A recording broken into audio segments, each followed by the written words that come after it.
Chers amis, nous ne comprenons pas ce qu'est devenu notre pays.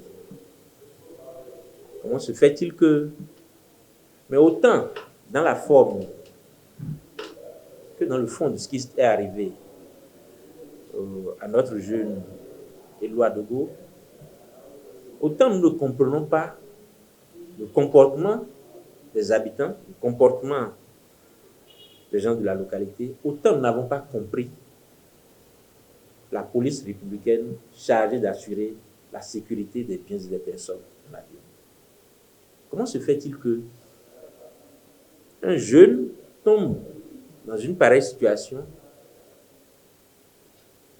et que 2 heures durant, il est séquestré par ses assaillants?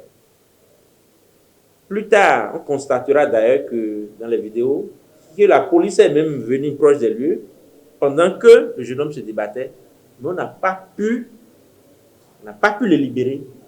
On l'a laissé lyncher, tuer et brûler comme vous avez vu. Franchement,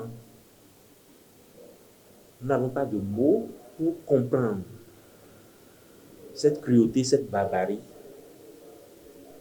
de nos concitoyens. Mais ce qui nous désole davantage, c'est le comportement, l'attitude des autorités.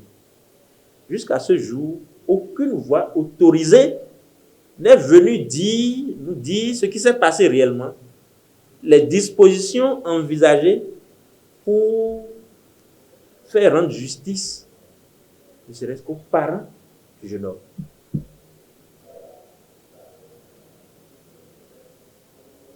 Sur toute la ligne, c'est des questionnements qui n'ont pas de réponse à notre niveau. Nous ne comprenons pas que des faits d'une gravité aussi exceptionnelle puissent arriver dans une ville et que l'autorité en charge de la sécurité n'ait pas pu se donner le temps de venir informer et que ce soit les populations qui aujourd'hui courent et même les parents de la victime soient obligés de s'informer dans la rue ou de chercher à s'informer sur les réseaux sociaux de ce qui se passe. À la survenue de l'incident, nous ne voulons pas nous verser dans des interventions inopportunes. Nous avons programmé nous rendre au moins auprès de la famille, au moins pour avoir des versions un peu plus crédibles avant de nous prononcer. Ce que nous avons appris sur place,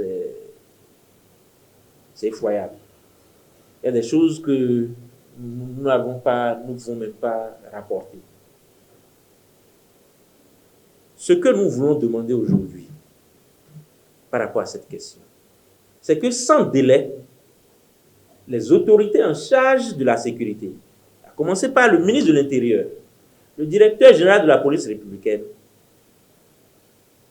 le procureur de la République, le tribunal du premier instance de Parakou, qu'au moins une autorité indiquée puisse monter au créneau et venir nous dire leur version des faits et ce qu'ils sont en train de faire pour la manifestation de la vérité, pour que justice soit rendue à l'âme du jeune et également à ses parents qui sont dans l'émoi en ce moment. Chers amis, voyez-vous, savez-vous que ce jeune homme, un jeune étudiant qui se débrouille dans le contexte que nous avons décrit tout à l'heure, de misère ambiante, de pauvreté excessive, ce jeune devait parcourir 8 km tous les matins pour aller faire un job quelque part. Je ne connais même pas bien le nom des quartiers là.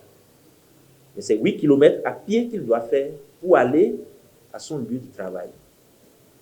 Et que sur le parcours, dans un quartier bien connu où il a l'habitude de passer tous les jours, que quelqu'un l'accoste pour dire, ben voilà, toi tu ressembles à quelqu'un qui a essayé de voler hier quelque part. Et c'est fini. En dépit de toutes ces explications, appelez mon patron, son téléphone que vous avez pris. Rien, on ne voulait rien entendre, mais l'ont séquestré pendant plus de 2 heures du temps pour finir par le tuer. Sous le regard de la. Nous n'arrivons pas à nous expliquer ce qui peut permettre qu'une telle cruauté advienne en plein jour dans une république administrée. En plein jour. Ce jeune homme, dès qu'il a eu le bac, a quitté ses parents à Tieti pour se rendre à Parakou pour aller à l'université. Savez-vous que depuis 3 ans, il n'a pas revu, ses parents ne l'ont pas vu.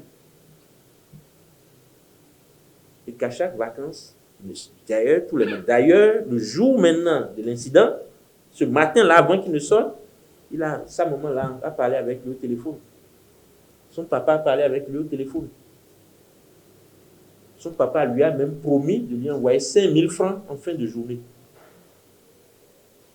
Quand il épouse là, il faut qu'il aille au champ et qu'il revienne. Et après ça, le jeune homme a même dit qu'il ne veut pas beaucoup parler au téléphone, qu'il est pressé d'y aller, qu'il est déjà en retard. Après ça, on le surprend sur la voie sociale. Et jusque-là, aucune autorité ne monte au créneau pour informer la population de ce qui se passe. Je me demande si c'est fait exprès, si on attend que ça dégénère, parce que l'histoire de ce pays nous renseigne que des situations du genre ont débordé.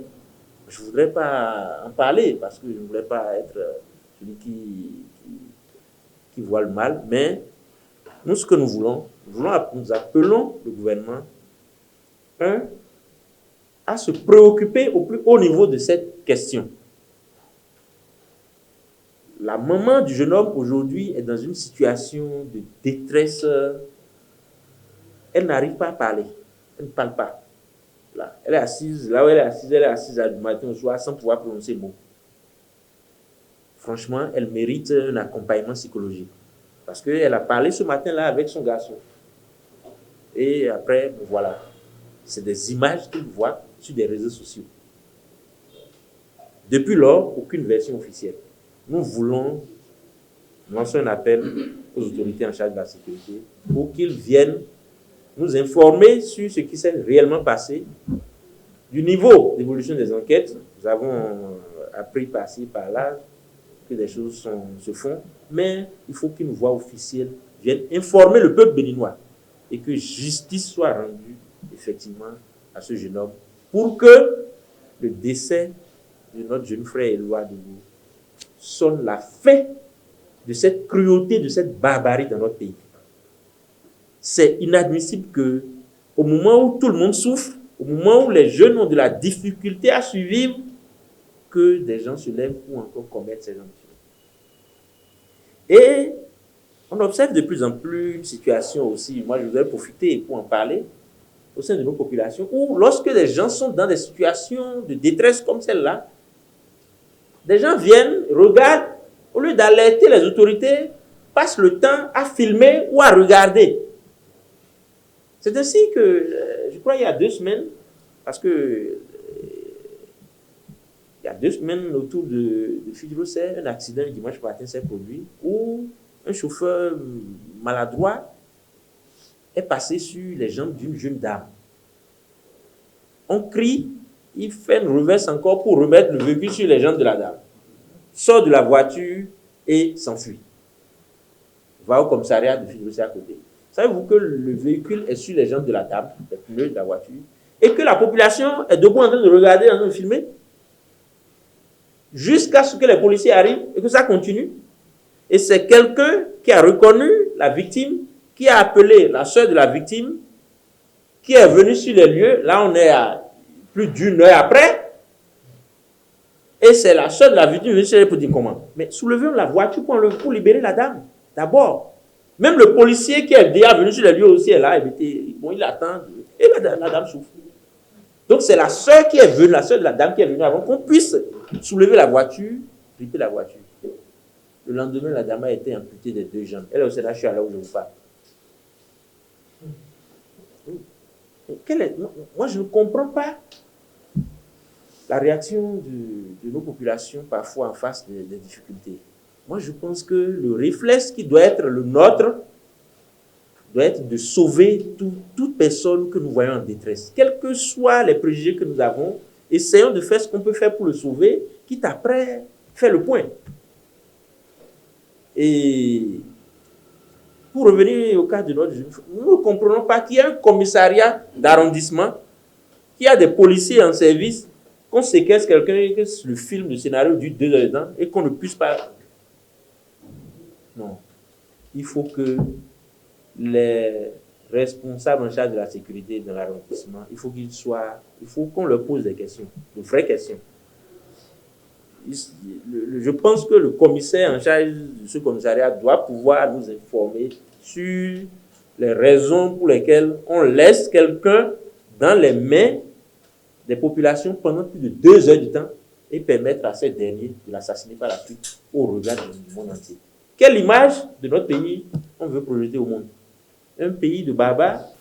Un pays de sauvages? Ou quoi? Cette question, nous voulons qu'elle soit vraiment prise au sérieux par le gouvernement. Que sans délai, le ministre de l'Intérieur vienne nous informer de ce qui est en train d'être fait, des dispositions prises par son gouvernement, et que sans délai, justice soit faite pour notre frère. Et que plus jamais on observe des situations de genre dans notre pays. Que le gouvernement prenne les dispositions également pour aller au chevet de la famille, prenne les dispositions pour apaiser les gens de cette localité-là, pour éviter d'éventuels débordements qui peuvent subvenir dans de pareilles circonstances. Sinon, ce n'est pas bien. C'est pas bien. C'est pas bien, ce n'est pas bien. Et nous ne pouvons pas dire tout ce que nous avons entendu sur les lieux. Ce n'est pas bien. Que l'âme de notre jeune frère repose en paix et que chacun de nous puisse continuer par prier pour lui. Si c'est pour se battre pour la survie, qu'il est allé rencontrer la mort, son chemin, que Dieu l'accueille et protège ses parents qui n'ont pas de mots.